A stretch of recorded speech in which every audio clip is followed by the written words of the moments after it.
Okay, greetings and welcome. This next video we're going to work on amplifiers. Now, what are amplifiers? Amplifiers are things that increase energy, that take this amount of energy and produce that amount of energy. And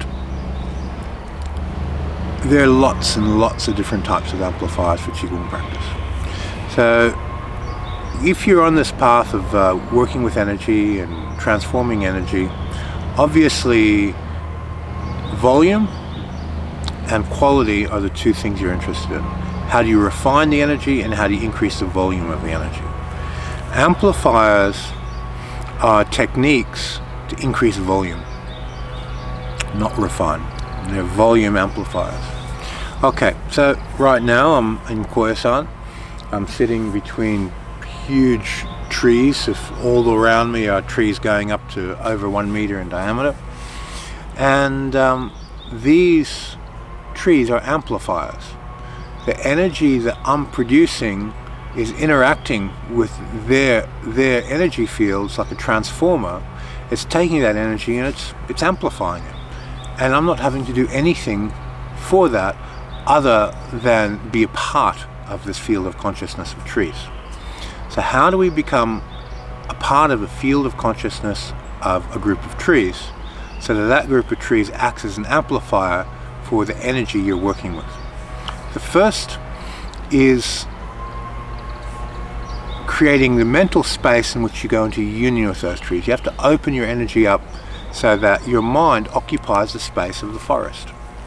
So my mental body needs to be embracing, loving, and filling this space around me.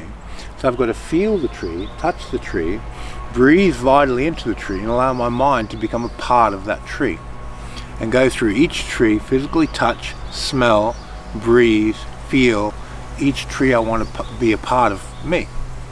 Once I've vital breathed and exchanged, you touch the tree, vital breathe into the tree for a few minutes, feel it, smell it, even taste it, the early morning dew under the leaves of a tree. You take that morning dew before the sunrise, you put it on your tongue, you vital breathe it, and it's an amplifier.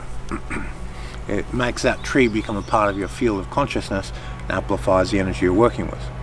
So once you've done this with, say, 1-2 dozen trees, you've brought it into your field of consciousness, your vital breathing in synchronicity with all those trees. You may do the tree Qigong exercise, which is on another video, and you've done that with each tree. That field of consciousness becomes a part of you. So if someone walks into that space, you feel it because it's part of you.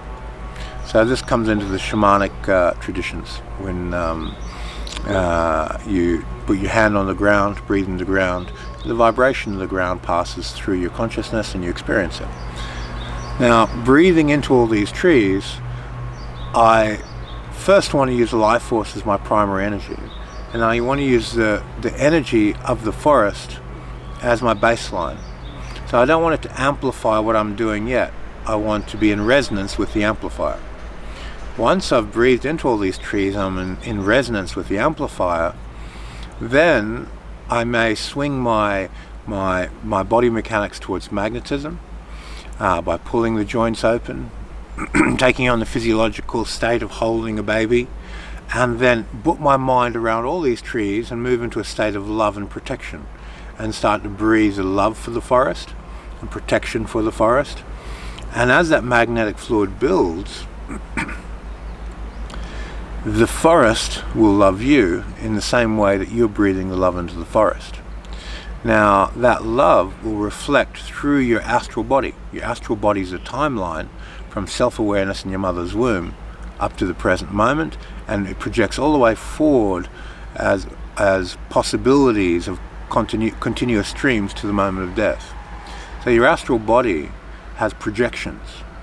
It has, this is the past, this is the present, so obviously this karma and energy from the past moving the present is going to go that way into the future. So it's probabilistic outcomes of energy.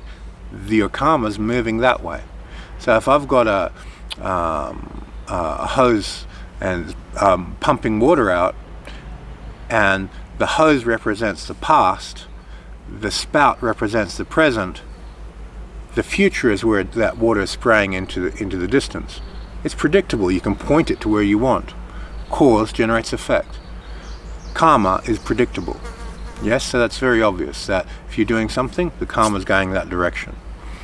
And our astral body has a probabilistic karma, that in all probability this is going to happen.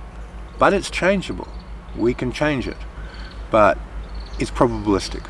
You can calculate and go, yeah, if I do this, that's going to happen. Now, when we breathe into the forest, and we are holding the baby and putting love into the forest and loving the forest, and the forest is loving us, it changes that karma. It puts love into the memory of your birth.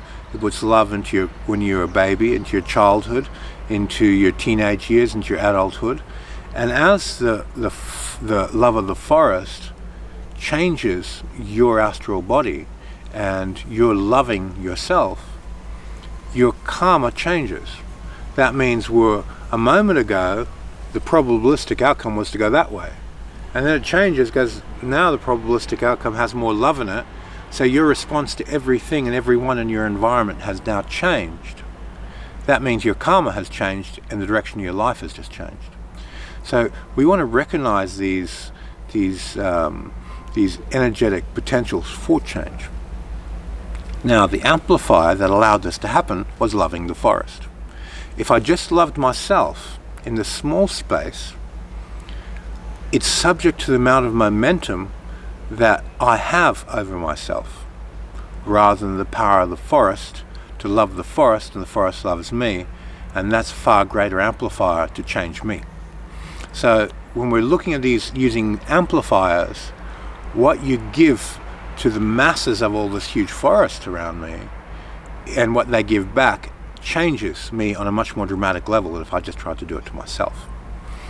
So the use of this particular type of amplifier is giving something to the forest, and the forest reflects that something back in a much more profound and greater way than you could actually do to yourself. So this is number one amplifier. There are hundreds of different types of amplifiers. And the fun of this journey is discovering them, applying them, using them, making relationships with forests, trees, and beautiful people and places. And as you move through this journey, each amplifier that you touch, each vortex that you stand on, each temple that you work in, each group of people that you work with, and you generate this field of love and this field of energy that amplifies energy. That's the journey. That's the fun. That's the fun of doing this type of practice. It's not sitting at home and meditating. Okay, if you want to attain Nibbana and have the Zen theme, that might be the way. But as a Qigong practitioner, it's exposing yourself to new energies, new amplifiers, new people, new places, and new principles, applying different types of metaphysical laws to what you're doing, exploring and having fun with it. And the amount of quality of life and fullness you get in your life from this type of practice, it's off the chart. You can't get this from anything else in life, because it is such a deep, profound union with nature, such a deep, profound union with the living consciousness of the universe. Okay, we'll leave it there, and we'll go through more different types of amplifiers, and I'll do videos on these different types as we go. All right, thank you for your time.